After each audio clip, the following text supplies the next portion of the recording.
When it comes to backyard grilling, there's nothing more traditional than flipping some burgers on the patio, which is what we're doing today, but with an exciting twist. We're making some crispy, juicy, and delicious smash burgers using the Drip and Griddle pan and Kettle grill. Coming up.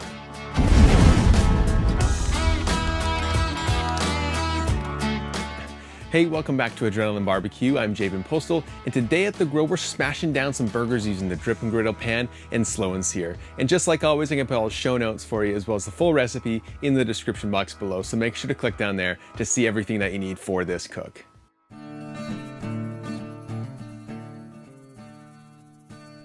When time doesn't allow for cooking a thick steakhouse-style burger, or you're just in the mood for a burger with a serious crust, these smash burgers are what you're looking for. They're easy to prep, simple to cook, and absolutely delicious. So to get started off, you're gonna need 1 pound of 80/20 ground beef, some salt and pepper. Also for this recipe, we're gonna need some Swiss cheese, as well as we're gonna be sauteing some onions and mushrooms on the Drip and Griddle pan to top onto our burgers later on. So the first thing that we're gonna do is take our ground beef and portion it out into approximately 4 to 5 ounce balls, or about 2 to 2.5 inches in diameter if you don't have a kitchen scale. You're gonna work the meat just enough to have it hold together so you don't need too much pressure. Once your patties are formed, you can either place them in the fridge until you're ready to go, or if you're cooking them up immediately, go ahead and liberally coat the outside of the ball with kosher salt and some fresh cracked pepper. Now that our burgers are prepped and ready to go, we're going to set up our grill and Drip and Griddle pan. We did this by placing a half a basket of fully lit briquettes into the slow and sear. And once ready, we're going to place the Drip and Griddle pan over the slow and sear to heat up. With our Drip and Griddle pan ready to go, we're going to give it a spray with some cooking oil to start off with. You'll hear it sizzle and even smoke a little, but you don't want it to burn. If it does, you can remove the Drip and Griddle over to the indirect side to let it cool a bit before moving it back over to the coals.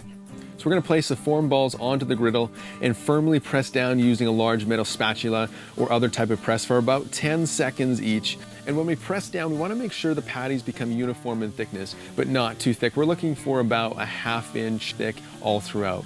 You're also going to want to work quickly and smash the burgers within about 30 seconds of each other so they cook evenly. Once your burgers have been smashed down, we're going to close the lid and begin cooking for 2 minutes. This is important because it helps keep our coals from overheating and transferring too much of that heat to our griddle. At the 2 minute mark, open the lid and move the burgers around a bit just to promote even cooking.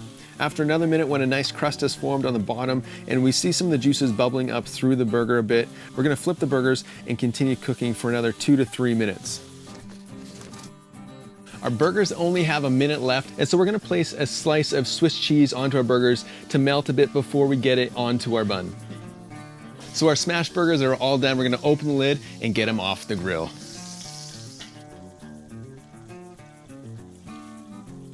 So we're going to start building these with our toasted bun. We'll add a little bit of mayo to the top and the bottom.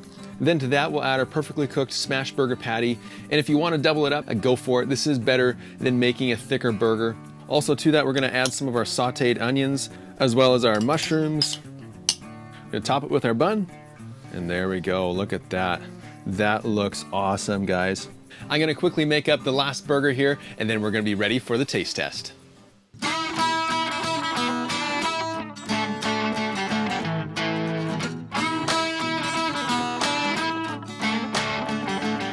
These smash burgers are all put together and they look amazing, guys. But the true test really is in the taste. So let's give it a bite.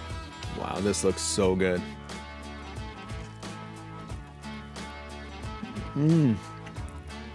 Wow, this smash burger is so juicy and delicious. That crust that forms on the outside from the griddle is coming through with every bite. And the onions and mushrooms and that Swiss cheese is all coming together for an incredible flavor.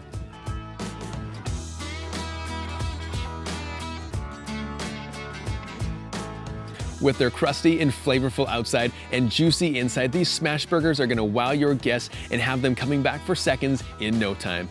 Hey, if you like what we're doing on this channel, make sure to hit that subscribe button as well as leave a comment down below letting us know how your smash burgers turned out. I'm Jabin with Adrenaline Barbecue Company, where we didn't invent the kettle, we perfected it. See you next time.